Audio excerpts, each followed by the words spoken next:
They say that diamonds are a girl's best friend, and Diana was no exception, though very few of the sparklers she wore were her own.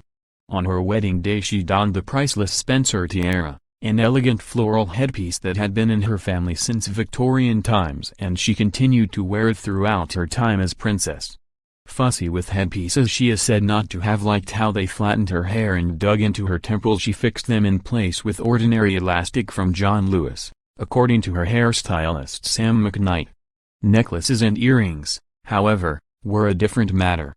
Diana draped herself in diamonds at every opportunity, from family heirlooms to pieces borrowed from the Spencers' favorite jeweler Collingwood, ensuring a dazzling appearance that captivated everyone in the room. Today, for the first time, we chart the sparkling stones she so adored, rating her mother's gems. Diana wore this piece from her mother's collection to the charity event at Goldsmiths Hall in March 1981, the first royal black tie event of her young life. Paired with her wedding earrings, this elegant diamond necklace featured a single strand of glittering stones fused together at the front to make an asymmetric vertical drop. Paradoxically, Diana later learned the importance of not wearing jewelry with her many low-cut and strapless gowns. These dresses had necklines which seemed to beg for diamond chokers or pendants, but she soon came to realize the power of a bear de coutage, a generous loan from the Queen. Resplendent in a sky-blue Bruce Oldfield dress at a dinner in Australia, Diana accessorized with a necklace borrowed from the Queen. This was the King Faisal of Saudi Arabian necklace, a fringe design with drop diamonds set with additional slender baguette and rhombus-shaped brilliant diamonds. Made by American jeweler to the star's Harry Winston, it was given to the Queen as a gift by the Arab monarch during his visit to Britain in 1967. Aware that Diana had few suitable pieces in her still-fledgling collection, the Queen, who adored the necklace, lent the piece for the royal couple's tour down under in 1983, something borrowed. Family heirloom that saved the day. On her wedding day in July 1981, Diana had relatively few pieces of jewelry from which to choose. The one saving grace was the Spencer tiara, a dazzling floral headpiece which had been in her family in various guises for more than 60 years. Said to date back to the 18th century, it was given to Diana's grandmother, Cynthia, Viscountess Althorpe, by a distant relative called Lady Sarah Spencer as a wedding gift in 1919. The tiara was remounted and sections were added in the 30s, with the oldest pieces said to be at either end. It features large gold scrolling foliage adorned with tulips, stars and a central heart, each decorated with diamonds and set in silver. Its curved shape and whimsical design make it different to the more formal style of royal headpieces. Reportedly Diana's favorite, it was worn by her older sisters, Jane and Sarah, on their wedding days, in 1978 and 1980 respectively. Diana, as bridesmaid to both, had longed for the day she might wear the sparkling headpiece as a bride, and on her wedding day it served as a fitting something borrowed.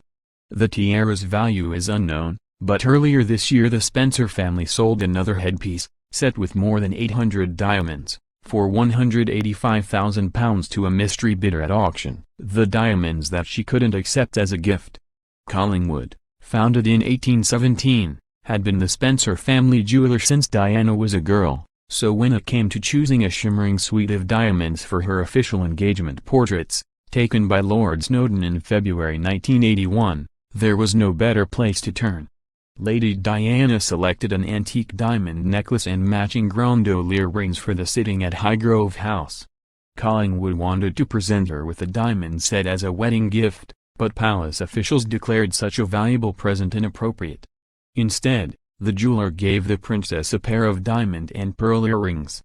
However, Diana continued to borrow the set, wearing the necklace for King Khalid of Saudi Arabia's visit to London in June 1981. The Collingwood diamond suite was subsequently offered for sale by an Iranian jeweler, who claimed they were Spencer heirlooms sold to pay for the wedding. He had bought them from an unscrupulous dealer, who had offered the Snowdon portraits as proof they belonged to Diana's family. Thankfully the fraud was uncovered before the sale could be made. The weighty Windsor tiara that gave her headaches, the most magnificent heirloom worn by Diana or any of the younger royals to date, the Cambridge Lover's Knot tiara, sometimes known as the Queen Mary Lover's Knot, is thought to be worth around £500,000. It came into her possession via the Queen, who gave the diamond and pearl drop headpiece to her new daughter-in-law as a rather generous wedding present. The tiara's history can be traced back to 1818, when it was given as a wedding present to the German bride of the Duke of Cambridge, King George III's seventh son. Passed down several generations, the tiara eventually caught the eye of Queen Mary, wife of George V, who had her own copy made by the royal jeweler Gerard.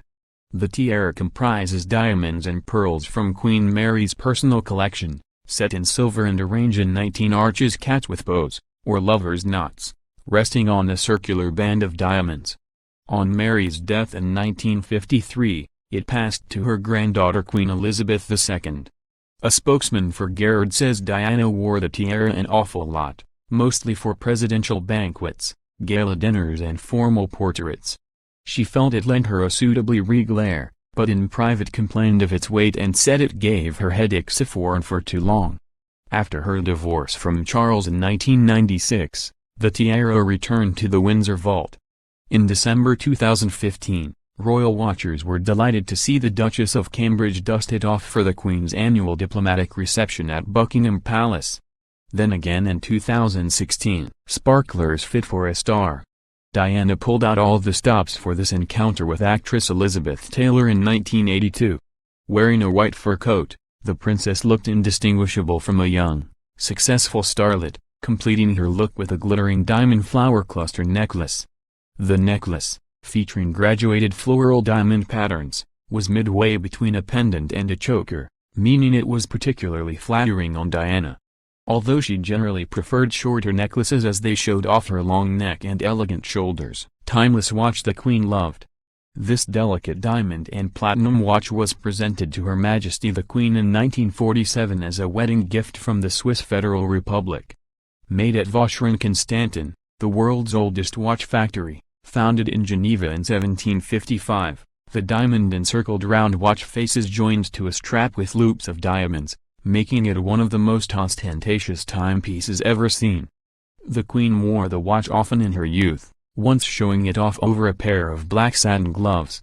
It was among the many wedding presents the Queen bestowed upon Diana in 1981. Here she wears it to a gala dinner in Washington in 1985. The tiny gleaming stones mirror the crystals on the shoulder of her white silk gown, brooch that showed off her very playful sense of style. Looking particularly stylish at an America's Cup ball at the Grosvenor House Hotel in 1986, Diana, by then hitting her fashion stride, decided to pin a diamond brooch to a velvet choker and wear it as a necklace. Little is known about the brooch, and narrow shape featuring diamonds and sapphires. Yet the remainder of her look was certainly eye-catching.